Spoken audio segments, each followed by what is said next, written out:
Hello, good morning. कसे आहात? आज सकाळी सकाळी मस्त साडी घालून रेडी झाले, कारण आज मी निघाले अष्टविनायक दर्शनाला विथ माय फॅमिली. आणि आमच्या सगळ्यांच्या पॅक केलेल्या बॅग निखिल गाडीच्या डिक्कीमध्ये ऑर्गनाईज करतोय. त्यानंतर गणपती बाप्पा मोरया असं म्हणत आम्ही प्रवासाची सुरुवात केली.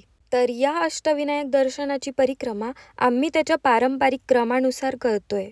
तर या परिक्रमेचं पहिलं ठिकाण म्हणजे मोरगावचा मोरेश्वर. तर तुम्हाला माहित आहे का, अष्टविनायक मंदिरामध्ये हे सर्वात महत्त्वाचे देऊळ असून याला 4 प्रवेशद्वार आहेत. प्रत्येक प्रवेशद्वारात प्रत्येक युगातील गणपतीच्या अवताराचे चित्र आहे. हे मंदिर उत्तराभिमुख असून त्यास 50 फूट उंचीची तटबंदी आहे. मंदिराच्या आवारात 2 दीपमाळा आहेत. मंदिरात प्रवेश करताच 6 फुटी उंच दगडी उंदीर आणि भल्या मोठ्या बसलेल्या नंदीचे दर्शन होते. नंदीचे तोंड गणपतीकडे असून गणपतीसमोर नंदी असणारे हे एकमेव देऊळ. उंदीर आणि नंदी हे मंदिराचे जणू पहारेकरी आहेत.